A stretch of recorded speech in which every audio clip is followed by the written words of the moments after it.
चीज देखते हो ना, उसकी जगह अपने दिमाग में क्वेश्चंस पैदा करो। कुछ भी घर में छोटी सी भी पूजा हो रही है तो उसके लिए सोचो कि ये क्यों होती है। चलो मैं तुलसी जी की कहानी बताती हूँ। तुलसी जी पूरा पहले जन्म में जब वो तुलसी माता बनी ना, उससे पहले वो राक्षस कुल में पैदा हुई थी और उनका नाम था वृंदा, जो महान विष्णु भक्त थी। वो विष्णु भगवान की बहुत बड़ी भक्त थी, उनकी बहुत पूजा करती थी। पर वो क्योंकि राक्षस कुल में जन्मी थी तो उनका विवाह भी एक राक्षस के साथ हुआ।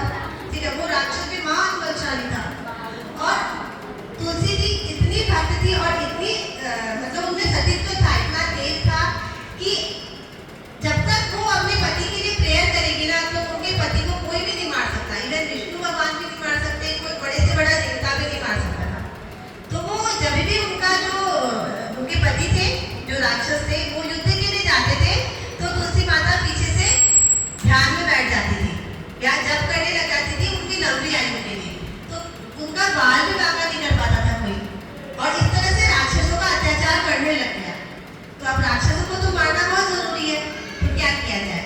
तो विष्णु भगवान ने ऐसा किया कि एक बार जो उनके पति थे वो युद्ध के लिए गए हुए थे, तो पीछे से उनके पति और जैसे वो युद्ध के लिए गए हुए थे ना, तो तुलसी जी पीछे से जप में बैठी हुई थी। वृंदा, उस वक्त वो तुलसी नहीं थी, कौन थी?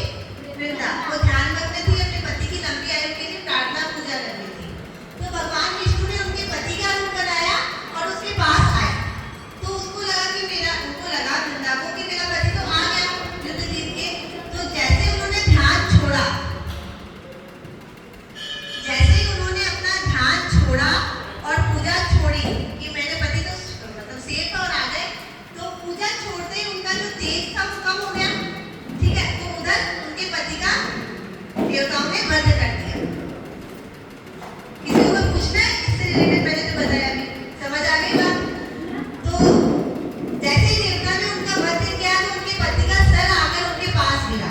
तो तुलसी जी अचंभित हो गई कि मेरे पति तो पास खड़े हैं, तो ये सर कैसे आगे गिरा? पर फिर वो सब समझ गई कि देवताओं ने छल किया मेरे पति को मारने के लिए। तो उन्होंने विष्णु भगवान को श्राप दिया कि तुम पत्थर के हो जाओगे। विष्णु भगवान को पत्थर का बना दिया, श्राप दिया, तो विष्णु भगवान पत्थर के बन गए। क्योंकि वो इतनी तेजस्वी देवी थी, उनका मतलब इतना सत था उनमें कि अगर वो किसी को श्राप देवे तो वो हो जाता है, मतलब वो श्राप लग जाता है, तो वो तुरंत पत्थर के बन गए। तब लक्ष्मी माता आई, सारे देवता आए, उन्होंने वृंदा से प्रार्थना करी कि ये देवी इनको मुक्त करो। तो तुलसी जी लेडी थी, वो अच्छी थी,